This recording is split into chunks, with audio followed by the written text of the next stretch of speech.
Going down. It's going down. It is going down. You got me today, right? It is.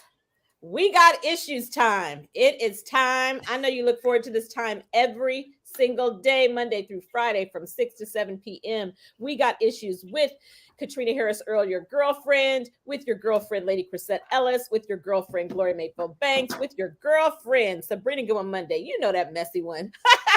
You know, we got crazy, we got lazy, we are amazing together. And the other thing we do is we own who we are, get excited. And so I just claim, techie, a little bit crazy, a little bit. I got quite a few whys, but today is gonna be is going to be an amazing show. Thanks for tuning into We Got Issues. We are so grateful to our team that helps us look good in the background, sound good. And we're grateful to you for tuning in every single day. Today's show, I'm just telling you right now, can save a life that should be well lived and is challenged. We're going to be talking about human trafficking today, you guys. There are over 40 million victims of human trafficking globally today. 25% are children, and we're going to be talking about it. You have got to share this show. You've got to tag your girlfriends. And most importantly, we're going to raise awareness. This was an important topic to talk about at International Women's History Month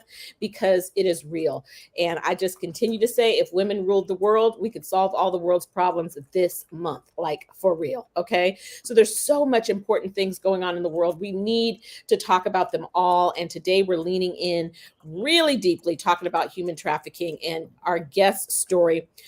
I have to say in advance before we bring her in that this is not a story to have your children listening in. So I'm going to do just like they do on the TV when they say get in an environment where you can listen and make sure that kids are not listening in, because as she said, God has given her a directive to not sanitize the story. And so it will not be sanitized today. We got issues and we're going to talk about them. So I'm checking in with my girlfriends. Lady Chrisette, I want that shirt. I know you said you like my shirt, but I like your shirt too. Okay, what's it say? What's your shirt say for the radio audience? Okay, it says you are known, you're loved, you're worthy, you're chosen, you are enough. And you know what? The best part is what it says on the back. OMG. Let's see. we see your we see we see your chair, okay? Jesus has my back. Jesus has my back. I love it. I love it. Yes. And you know what? I'm gonna tell you, Kiara always gets on me. She's like, Mom, you are a sucker for Instagram. I see all of these t-shirts on Instagram. The models look so great. I love what they say, but sometimes you taking a chance by ordering stuff off of Instagram. Y'all saw my post about that wig I ordered. That's another whole talk show. But I saw this t-shirt and it was different ones. And I was like, oh, I absolutely loved it. I mean, it has the cross on that's the nice. side. I mean, it was just a very funky t-shirt. I like the words, so I ordered it. And I'm feeling really good. I'm feeling loved, known, worthy. I'm feeling all of that today. So it's a great day. Up. It's almost the birthday girl. It's almost my birthday. And you know what, you guys, my daughter-in-law, Angelica, and that might be one of the reasons I just really love her, is her birthday is on Friday, 3 days before my birthday. Wow. 3 days before. And I told Buddy, I know you got a wife, but you bet not forget your mama. Okay? Bet not. You bet not forget your mama. At the same time. Okay? Absolutely. Neck roll and everything. Right. How you doing, Gloria? How you doing? Oh, you know what? Let me tell you something, okay? When we started a year ago, we had to keep up with Chrisette's necklaces. Now we got to keep up with her shirt. Lord. I mean, for real. How are we going to keep up, Katrina? How are we going to keep up? The pressure is on, y'all. They talking about it in the chat. They talking about it in the show. She turns around and we bust out laughing, y'all, for real. This is Gloria Mayfield Banks. And when I tell you, I left Cartagena. It was 89 degrees. I was coming back to Boston, Baltimore area. I was going to be happy, y'all. I made up my mind to be happy. So make up your mind to be happy so you can be happy. So we get here in the middle of the night. Delay. Nobody's complaining. We got here safe. I said some people got on a plane today and didn't get off, so I was not complaining. We got in here about 1 o'clock, 2 o'clock in the morning. Not a problem. Then I woke up this morning. Of course, I got to do this, got to do that. So I was headed over to my office, which is outside my house. And so I put on my Uggs and I put on my big old coat because everybody talking about how cold it is. I went outside. I didn't even get down the front steps. I started sweating. I was like 73 degrees. I thought it was going to be freezing. Okay, I did. I thought it was going to be freezing, girl. My mother-in-law, 92 years old, walking all up and down the driveway, not even giving it another thought. Like, woohoo, I'm loving the sunshine. I'm like, what is going on in America? So, honestly, it's beautiful here in Baltimore. The light is there. I think it's going to be very interesting about the daylight savings time. We have to have a conversation about that. People who like it, people who don't. I love the longer days. I really do enjoy the longer days. So, you know, it doesn't affect my business if they change the time or whatever. So anyway, I'm good. But today I will tell you this is my first day. Huh? No, go ahead. I was going to say of all the things that they could agree on in Washington, right, it's on daylight savings time. Who knew? Right. Who knew? But it's a start. Maybe it's a trend. I'm like, maybe this is a trend because I have not got to watch what I'm really going to go back and watch Valdemir's speech to the Senate. I really want to see that. But I will tell you that today's the first time I've had a chance to see any kind of news on TV because in Colombia, we don't see any of it. So I'm just catching up on all of it. For me, when I see it, because I read about it, I've read about it, but when you see it, it really penetrates even further. And I was pretty penetrated already. So it's a lot to talk about. But right now, it is 73 degrees, and I still got on my Uggs. Like, so you can talk about Chris's shirt and talk about my Uggs. Somebody in the chat better say something about my Uggs. Because you know I'm my personality. Go ahead, Katrina. My Uggs are here because when you travel from San Francisco to Chicago, you end up bringing your Chicago coat here because otherwise when you go back, you won't have one. So I just took my Uggs, I was like, and stuck them way in the back of my closet so I can make room for some flip-flops.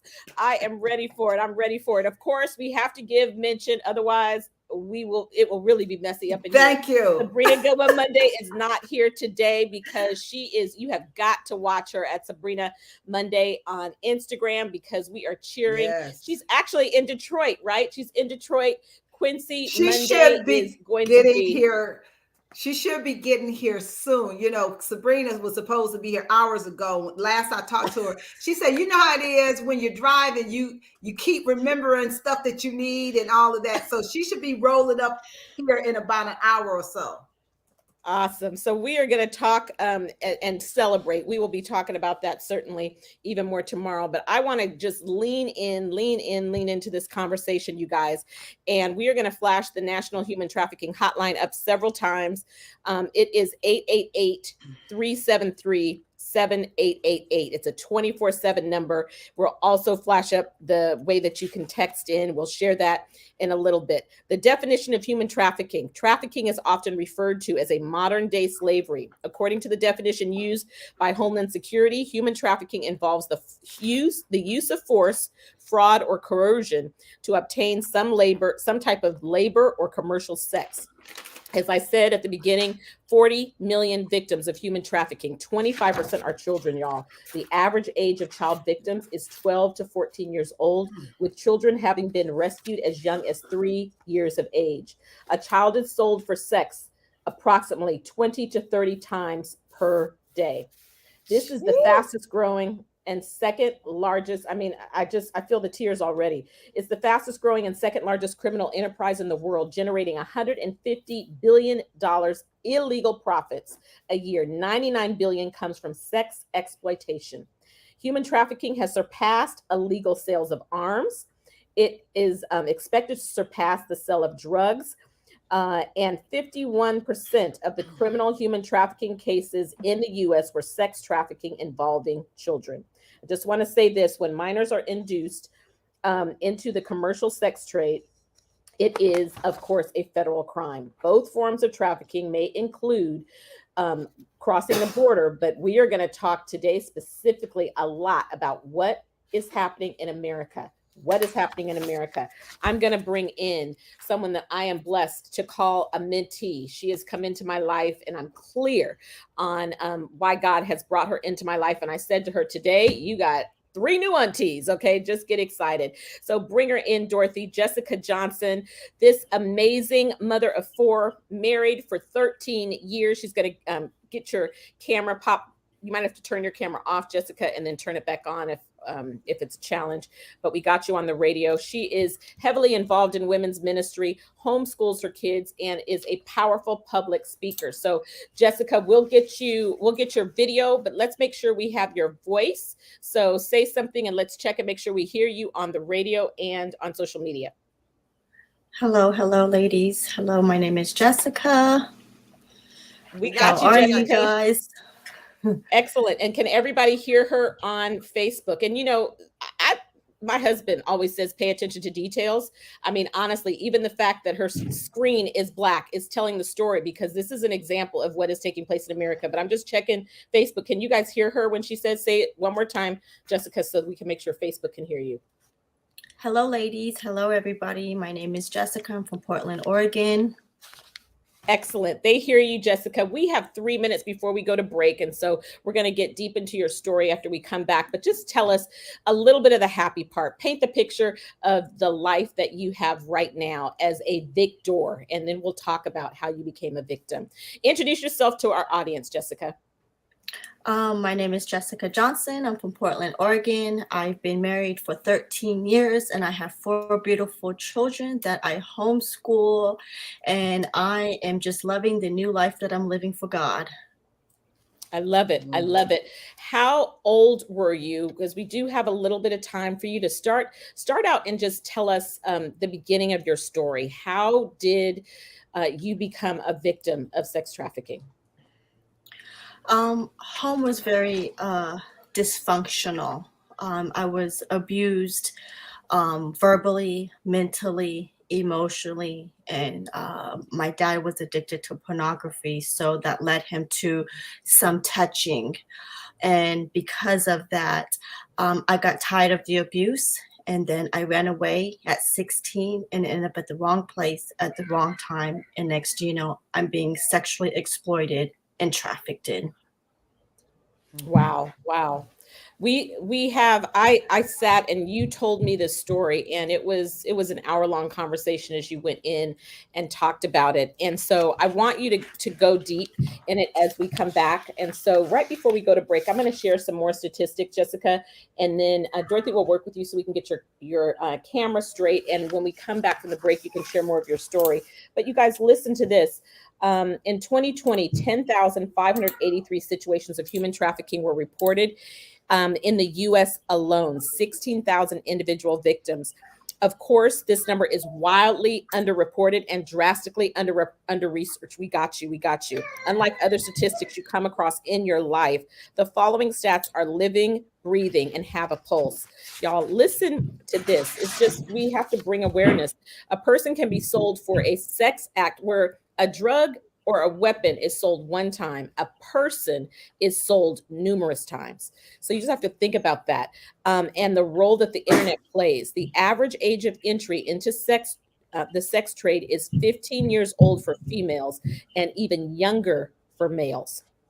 In a study, a higher number of reported cases were found in California, New York, Texas, and Florida.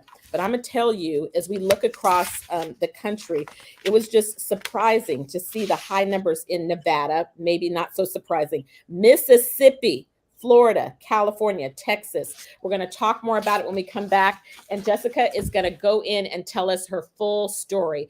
Lean in. Tag your girlfriends and call us 313-778-7600. We'll be right back.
All right, all right, all right. We are back.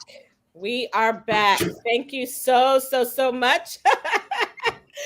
Jessica, we are back. We are back. We are back. And she is getting it together. So it is all good. This is real life, real life on the radio. We get Gloria back. We get Jessica back. And y'all, we're just talking about it and being real. Jessica, I want you to lean in and just tell us your story.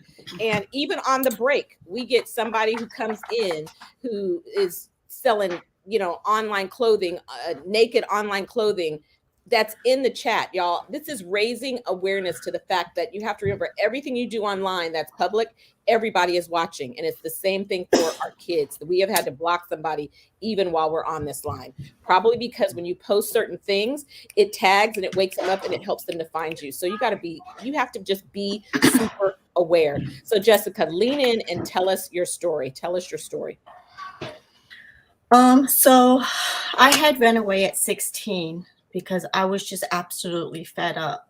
When your dad tells you that he's going to hit you so hard that you're going to be seeing God that night, you only think of death. So I said, I'm better off taking my chances in the streets than staying at home. And because I'm a biracial woman, I'm half Trinidadian and half Japanese, I grew up on the Trinidadian side. And because of that, my dad was in the Marines, very narcissistic, very controlling, very, certain act a certain kind of way. And because of that, I was just like, okay, you know what? I'm gone. I'm done. I've had it. I can't take it. I ran away, ended up at the wrong place at the wrong time in Portland, Oregon. There was a place called 82nd where girls was being pimped on. They was also tricks turning with prostitutes. It was just a hot mess, but I didn't know. I was so sheltered.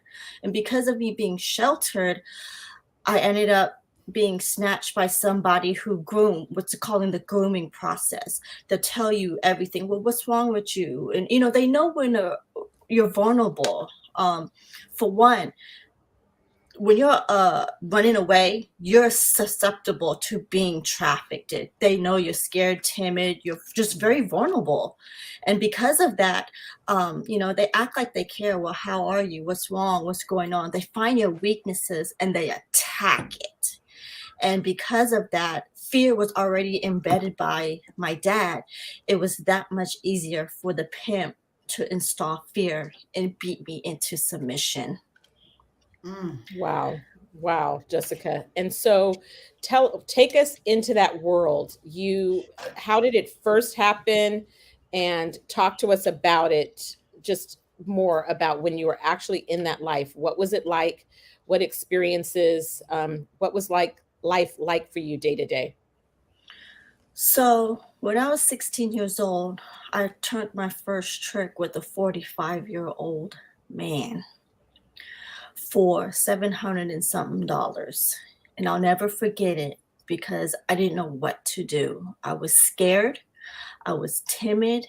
I was so sheltered that I didn't even know what a prostitute was. And it was either let this man have his way with me, or I could possibly end up dead because this is a grown man, or I'll end up still dead because this pimp is going to beat me anyway. So it was like catch-22.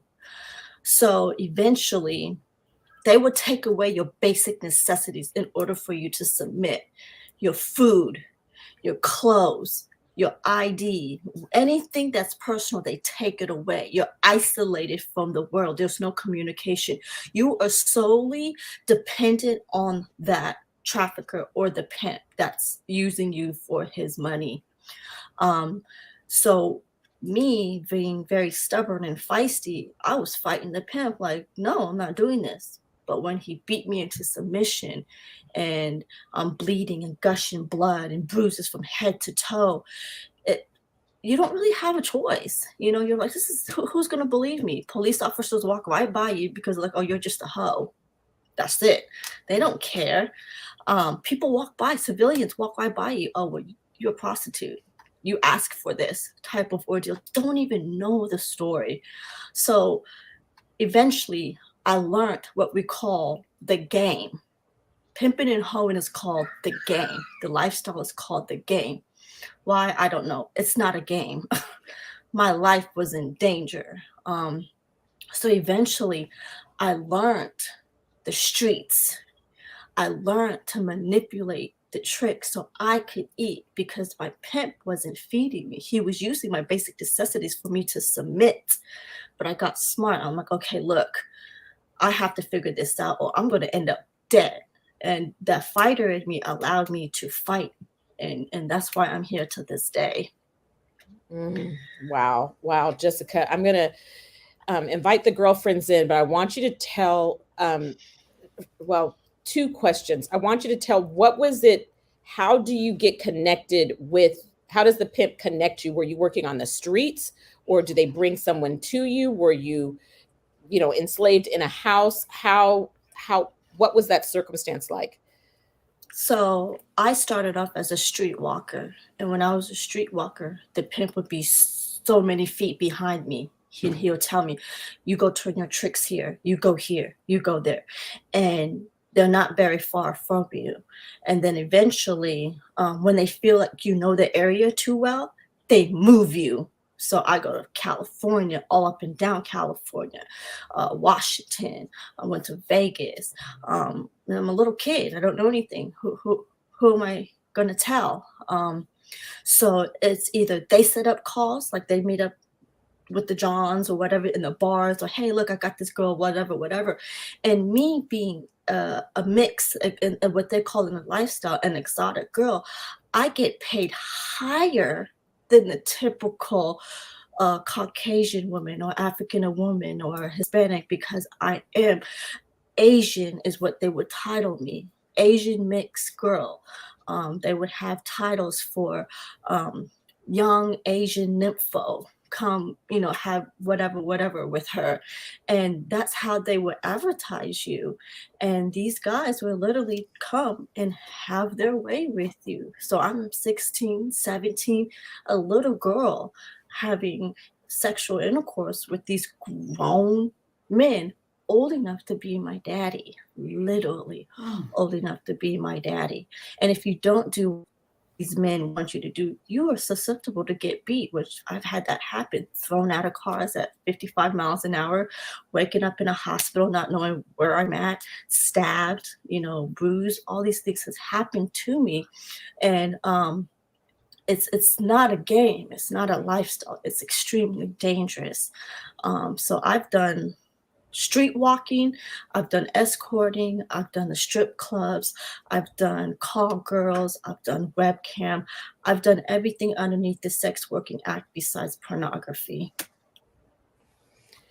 It's hard to listen to, but we know it exists. Jessica, can you talk about when you turned and you decided to take what you told me was take authority over the situation and go into prostitution from sex trafficking? So I was trafficked from 16 to 19. And when the police had taken me back home to my dad, I didn't quite fit into his classification of lifestyle because he's an American airline captain. So what are you going to tell your friends where your daughter was at all these years? I just want people to hear that you just said. I want them to really hear that he is flying for a major airline right now. And yes. You just can't, the fact that you were, I knew that personally, but the fact that you're willing to talk about that publicly, we can't bring that. We are girlfriends who are on a plane and you walk past and you see the captain and his job is to get you there safely.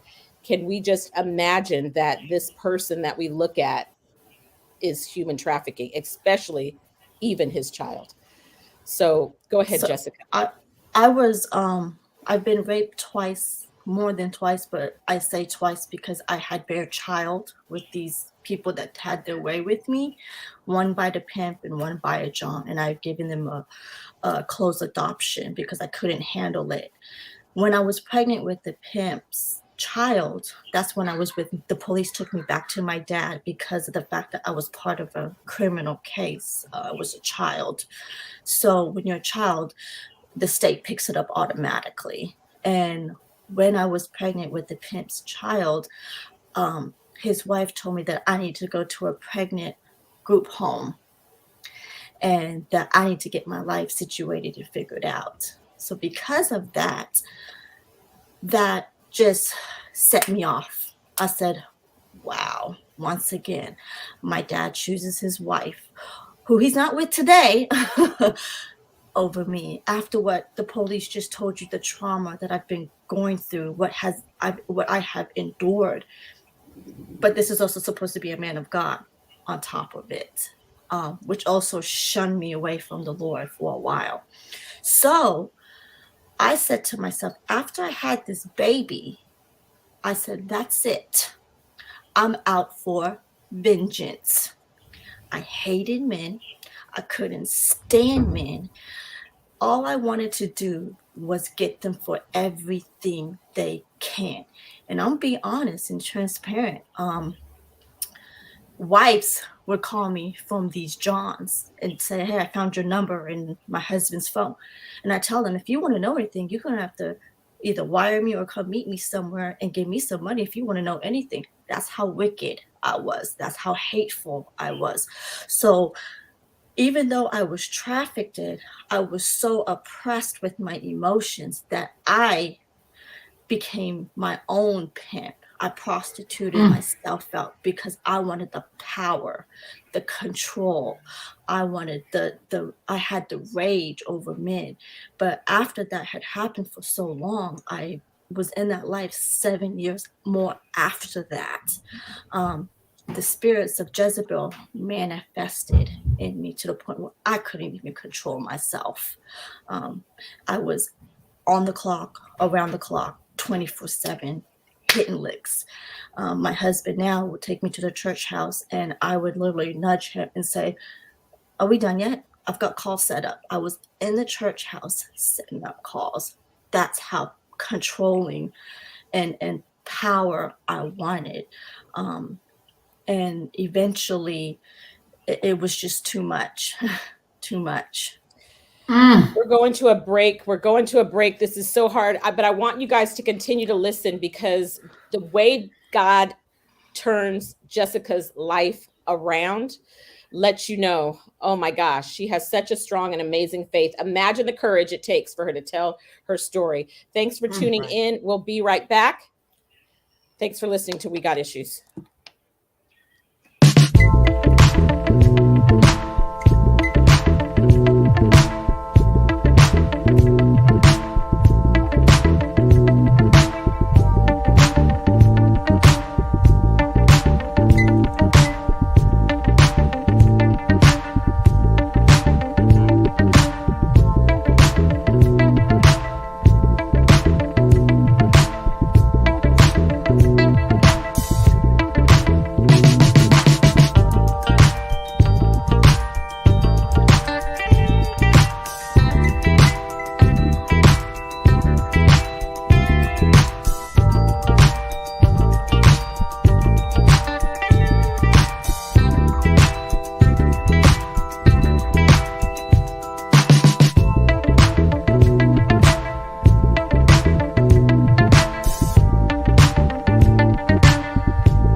are back. We are back and we're having a very real conversation. We're going to go to our caller who's on the line, 313-778-7600. It's so hard to listen to. And William Wilberforce said, "You may choose to look the other way, but you can never say again that you did not know." 55% of survivors report that they attended school at some point while being trafficked at school with our children and teachers.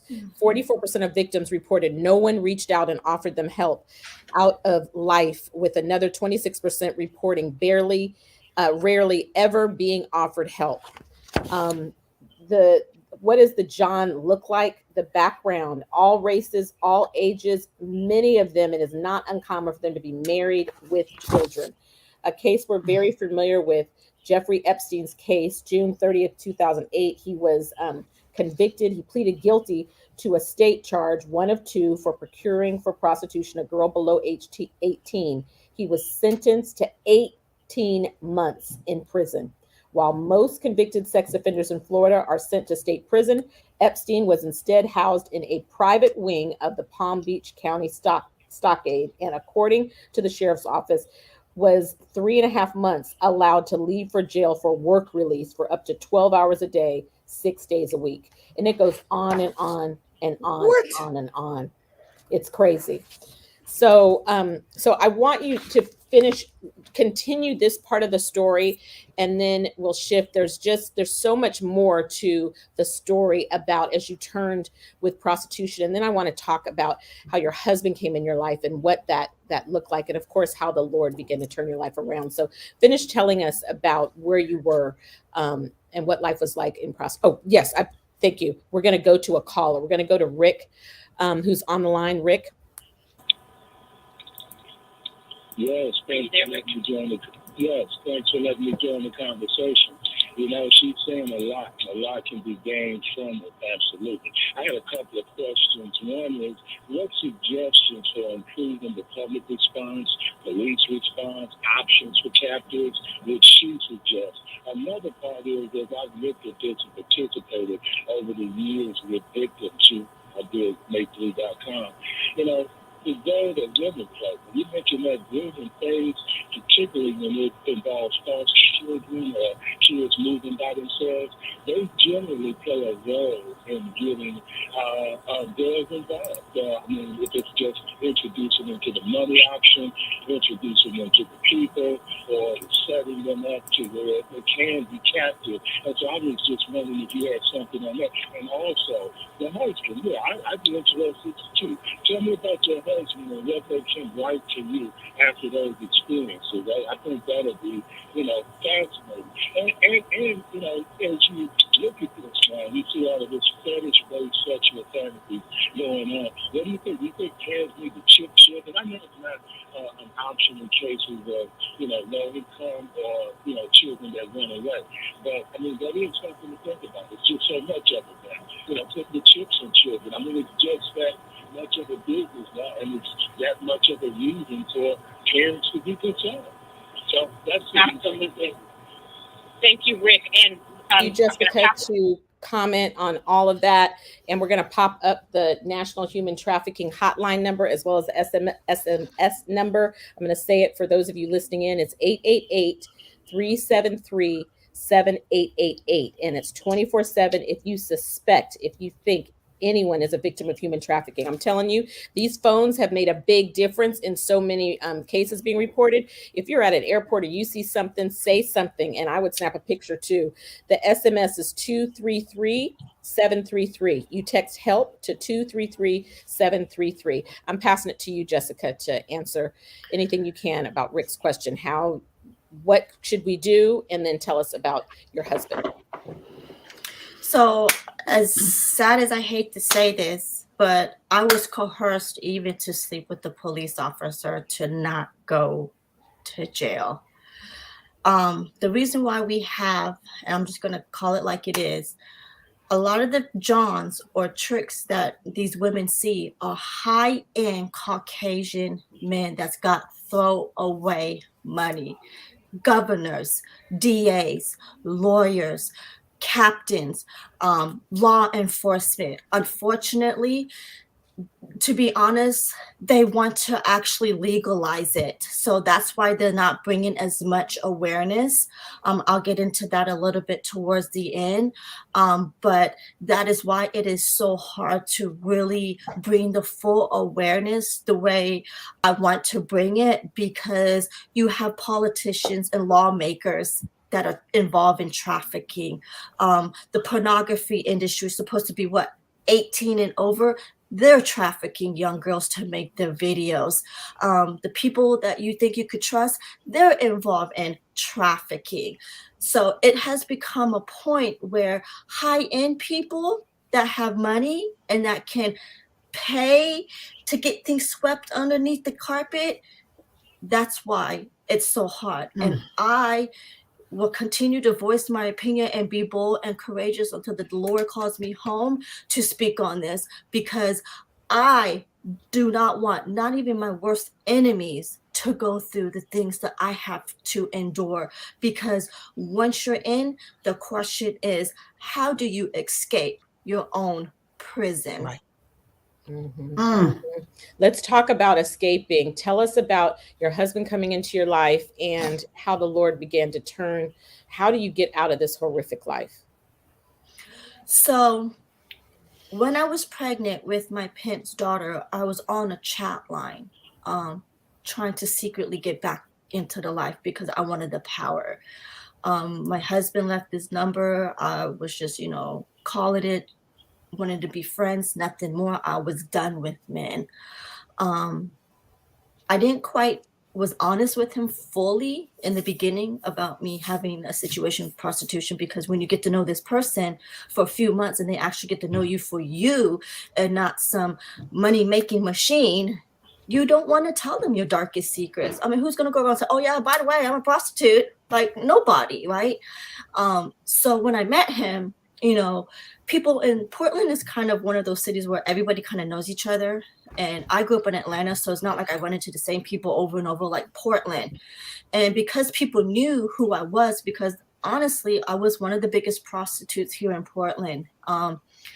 People knew what I did, period. The joke was, be careful, she might sleep with your daddy or she might sleep with your uncle. That was just what it was. That's how big of a prostitute I was, because I didn't care. When I met him, people was telling him, do you know that she's a prostitute? Do you know that she makes money? Like, do you know what she does? I don't know what she's telling you. But eventually he asked, in curiosity, he asked, and I told him, yes, I do prostitute, but you're not going to do anything to stop me, because I didn't want another man telling me anything. You're not going to have that control over me. So that was my forte. He would take me to church. He would pray with me. But unfortunately, I was stuck in my ways. Like, whatever. He would take my cell phones away, my laptops. He would keep me, I don't want to say hostage, but he would keep me in my house where I wouldn't go and make money, right? Trying to get me the help that I need. And I was like, what is wrong with you? Why do you care? Why are you, all these things? Because I was so damaged that I couldn't understand when another person really cared and loved me. But don't get me wrong, he has his own issues, and everybody does. Nobody is perfect. But I have a lot of guilt because the Lord did give him a vision, and the Lord told him that I would get in trouble because I went so many years not getting in trouble with the police. That's how good I was, screening, doing things. And eventually you get reckless, you can't hustle forever. You can't be in the streets forever. You can't get that bag, and I'm talking in these terminologies because I'm pretty sure there's young people that's watching that understand these terminologies. I have to get on their level to get them to understand that that bag is not worth your life. I don't care if it's 1,500, 5,000, 10,000. That bag is not worth you being 6 feet under. It's not worth you being raped. It's not worth you being killed. None of that is money is just not worth it, period.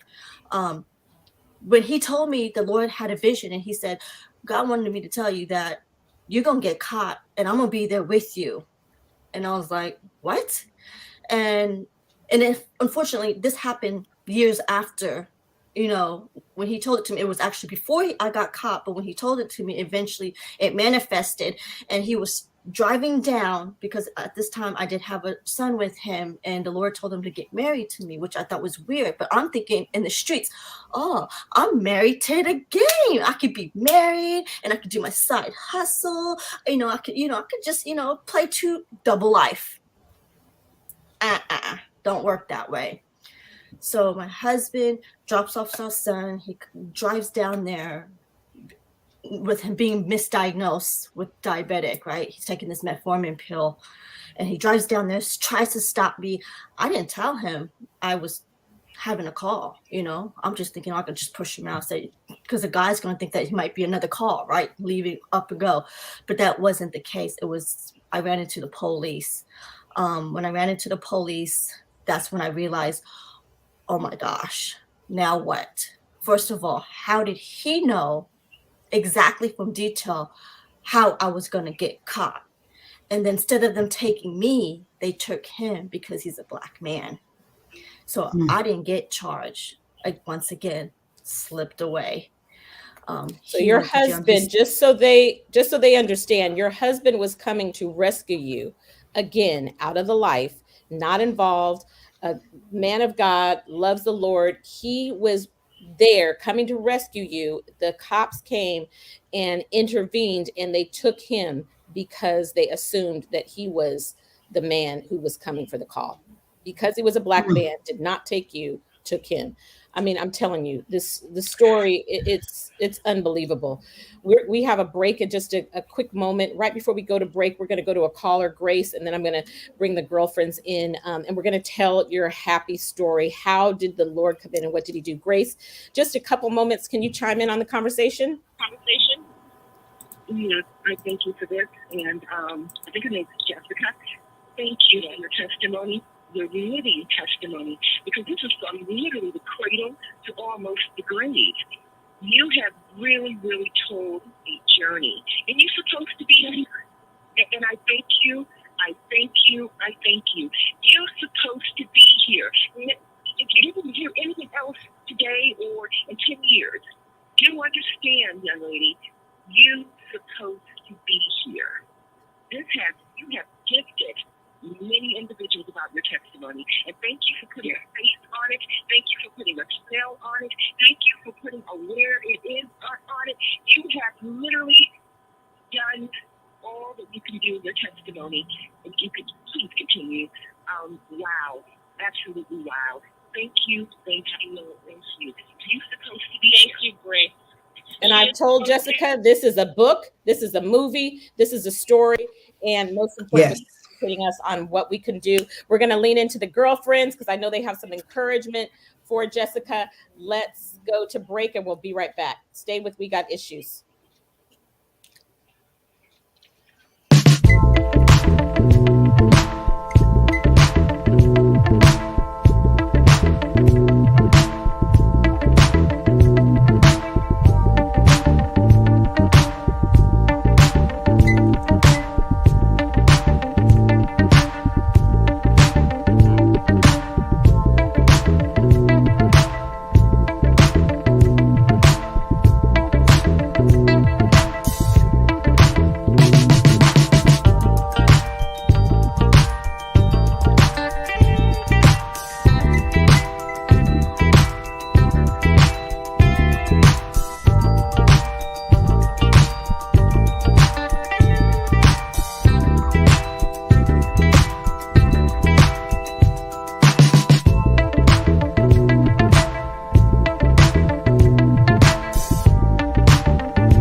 my gosh.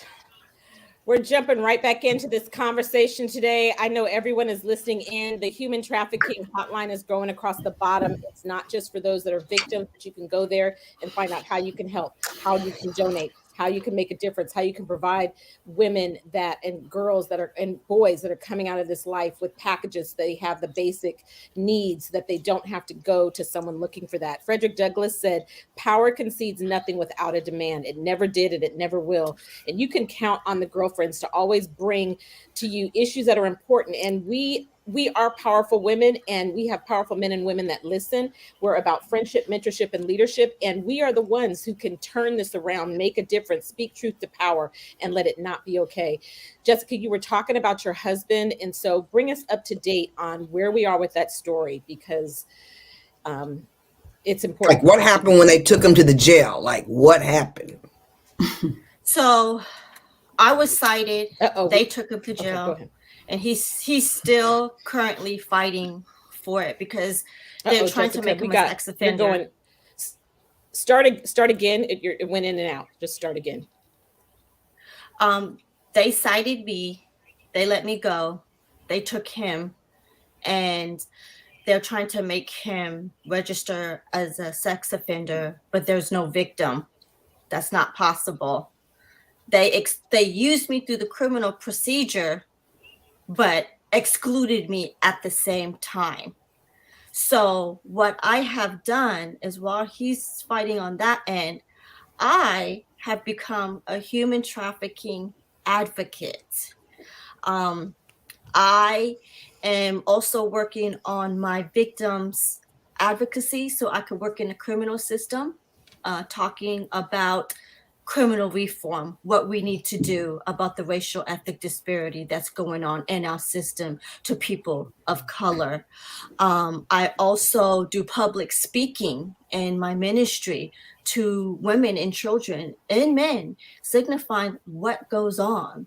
The Lord has also allowed me to write a book, which I'm doing, and Lord's will, I will have facilities nationwide for the victims of the women and the children, for the pimps, the traffickers, and the buyers, because it's just like going to the store. You buy your products and you have the demand and the suppliers. Well, you need to take away the people that are buying the products, because they are major in this life, and they need to be consequenced, because I'm gonna say it like it is. These Johns and traffickers, these Johns and tricks are secret pedophilers.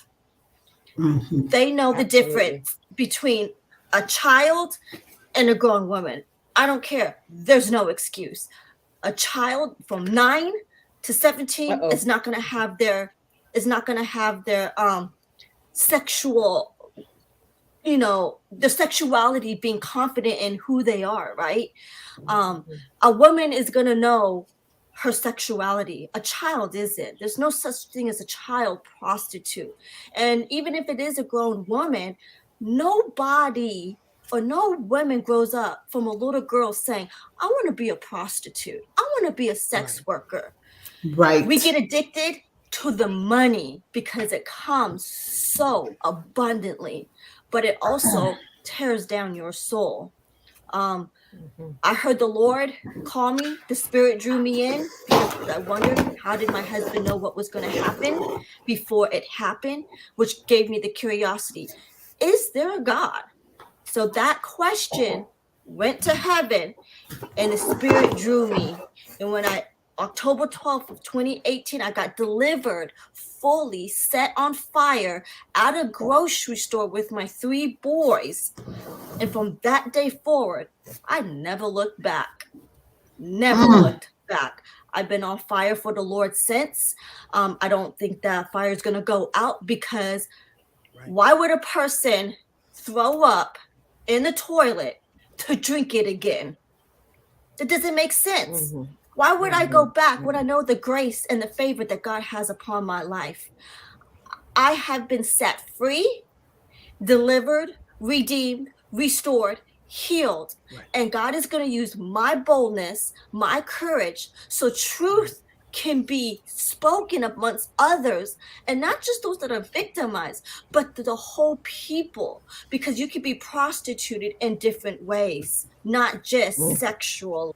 You can be trafficked through your mind by being coerced. So there's different forms of being prostituted, and the Lord said that the power of tongue speaks life or death, and the truth shall set you free. Well, I'm here Yes. on the vengeance with Satan and said, what you have taken from me, I'm about to get back, and I'm about to set others free in the name of Jesus. All glory I mean, to the Heavenly Father. Chris, it's like a shout of praise. You want to run around the room. Right. Jessica. It's like, It's all of it. You're muted, Chris. It's all of it. It's all of it. Jump in, girlfriends. Oh my goodness, Jessica, I just got to tell you, I am so absolutely thrilled with your boldness for Jesus, boldness for your story, boldness for helping people, boldness for helping men and women, your transparency, the way you deliver the story. I want you to know you're a world changer. I want you to know that over and over and over again, you are a world changer. And sometimes we don't understand the journey that we go through, but the fact that you are willing, I mean, what you've done for so many people here is let them know that no matter what their story is, it needs to be told. Because like you said, everybody has a story. Everybody has a journey. Everybody has something going on. My question to you is, when you're there and you're an advocate and you know so much more than we know, I mean, because most people don't tell you the details that you just told us here, and there's more details, but most people don't even speak to these details. When women see something, what is the thing that they should do? I mean, go beyond making a phone call. What did you see when you were young that people could have done that they didn't do? So first and foremost, the number one sign that a female or a child is being sex trafficked is they don't communicate with you without the trafficker. They will not give you eye contact. It's called staying in pocket. You have no access to the world. So when her face is down and she's not giving you any eye contact, no ID, especially if she has no form of money, those are red flags. Wow. Very helpful. Wow. Very helpful. And you can call that hotline, Chris. Well, I know we're about to come to a close. Jessica, let me just say thank you. Thank you for your transparency. Thank you for your courage. Thank you for your boldness. And you absolutely are a world changer. You know, I was just so enthralled with your story and how you told it. And I know that everything that you've gone through, you know, the Bible says that what the enemy means for evil, God has a way of turning it around for our good. And so I just know all of the things, the trials and the tribulations that you have gone through. I'm going to tell you, as it says in Job, your latter days will be better than your former days. And so I'm excited that you are absolutely going to save so many lives. So thank you, Jessica, for sharing that with We Got Issues on today. We truly appreciate you.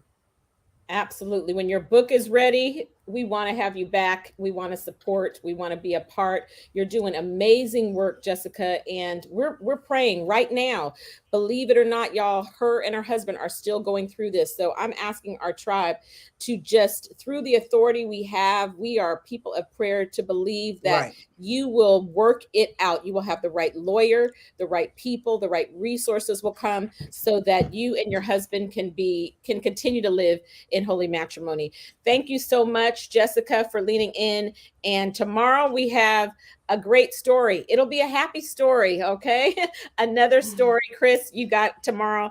Cheryl you, Jackson is going to be with us on tomorrow. It's going to be an exciting show. We'll see you then. Yes, powerful show. We will see you tomorrow.